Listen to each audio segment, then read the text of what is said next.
highway. You can see all those flames on the ridgeline just coming up near Rose Valley, just to the east and west of Rose Valley, going up this hillside, chewing up all this unburnt foliage, all this fuel, coming up to this ridge line here, up at the top of the hill, very near Wheeler Springs. Firefighters have had tanker activity in here. They're laying down faucet check lines, especially on the west flank. This is the north side. We are looking south into this monster fire as it continues to chew up the hillsides. We'll keep you updated live from Air 7 HD over Santa Paula. JT Alpa, ABC 7 Eyewitness News. JT, thank you. That fire has consumed so many homes. And Eyewitness News reporter Annabelle Munoz continues our team coverage live from Ventura. And Annabelle, we understand that you spoke to some of the fire victims.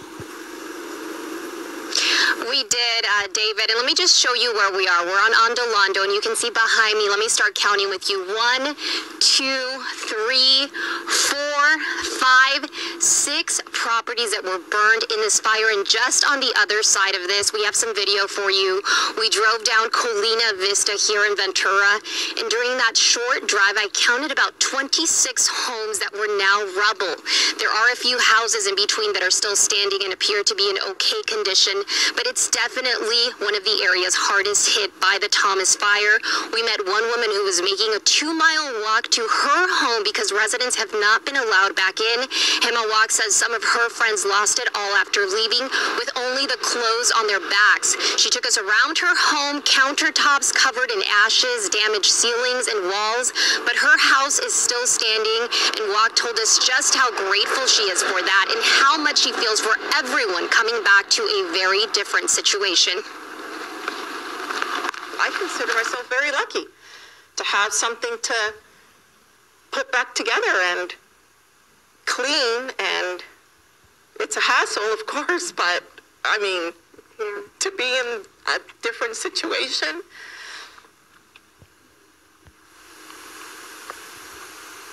I have a home. I have a home. Now, Walk was concerned about smoldering that she's still seeing in the area. We did see LA County firefighters working on that in the neighborhood, making sure to take care of those hot spots back here live. Of course, this small section of this street so telling of how destructive this fire was. And if you're from the area or if you know of any spots that are smoldering, the fire department is asking you to let them know. Reporting live in Ventura, Annabelle Munoz, ABC 7 Eyewitness News. All right, Annabelle, thank you for that. And Eyewitness News reporter Sid Garcia is also covering the Thomas Fire. He is live in Fillmore. Sid. We are on the easternmost flank of the Thomas Fire here. Let me step out of the way here. And the good news is what you see off in the distance. The smoke you see there, that's leading into the canyons of the Los Padres National Forest. The homes here, a lot of folks are breathing a sigh of relief, but they know because of the wind situation, they are still not out of danger. From Highway 126, you can see the glow from the flames burning the dry brush in the Los Padres National Forest above Fillmore early this morning. But here's what it looks like now after several water and fire retardant drops throughout the day. There are a number of areas that have been evacuated along Highway 126 between here and Santa Paula. The Fillmore Memorial Building and the Santa Paula Community Center have been set up as evacuation centers. Here's the good news. From our vantage point here in Fillmore, the fire is burning into the forest and away from the homes and orchards. The air attack on the Thomas Fire is working, and residents below are grateful as they watch firefighters battle this wind-driven blaze.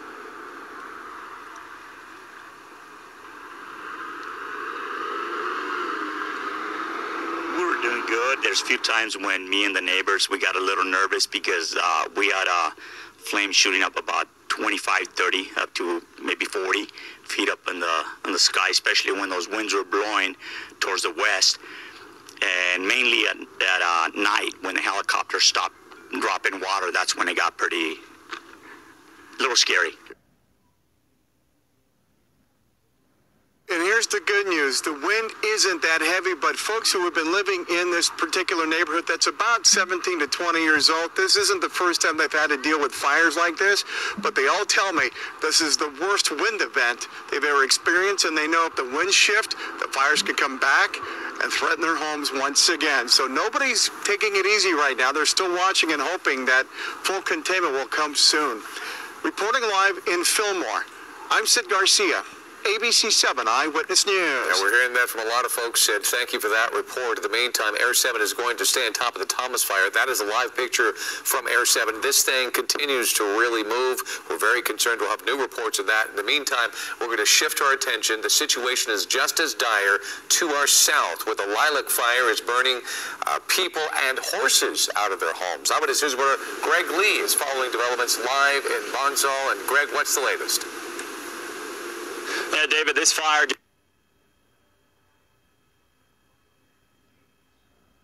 Okay. Okay.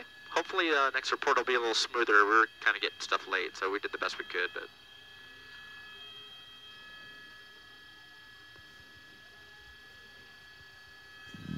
You got it.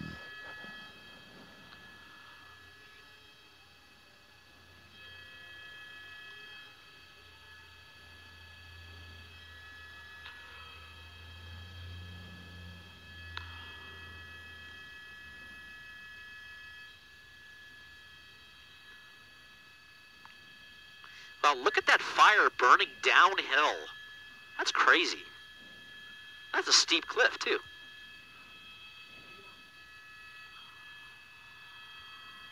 That's nuts.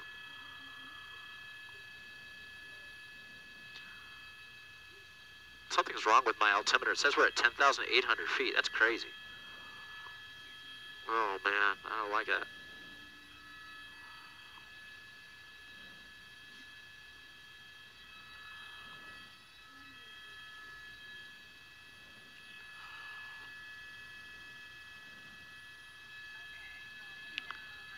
Oh my God.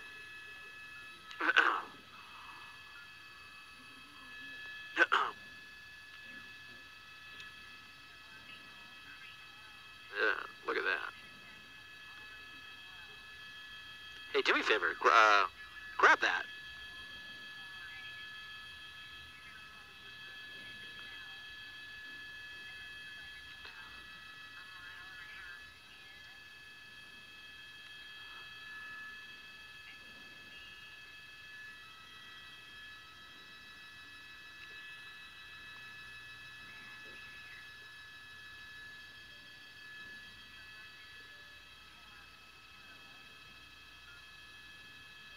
Okay, how soon? Okay, and that, if you want to tell them, that's Maricopa Highway right there, Highway 33. Uh-huh.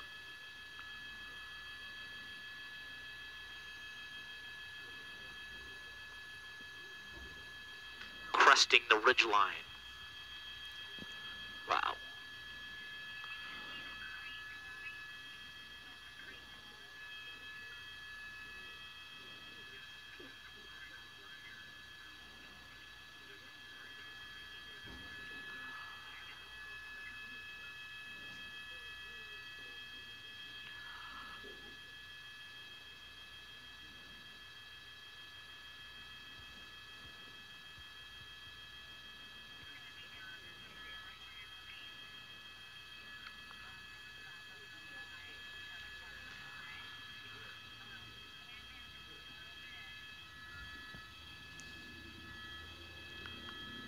Okay.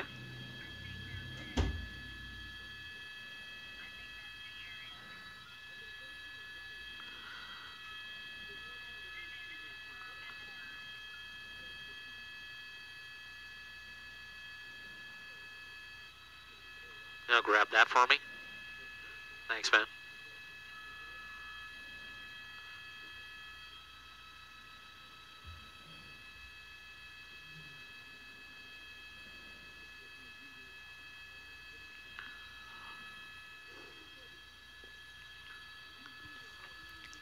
Okay.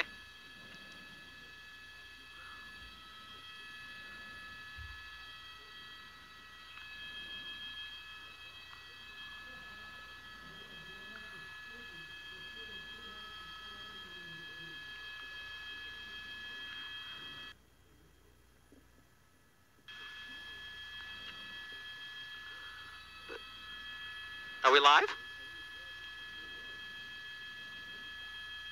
Okay.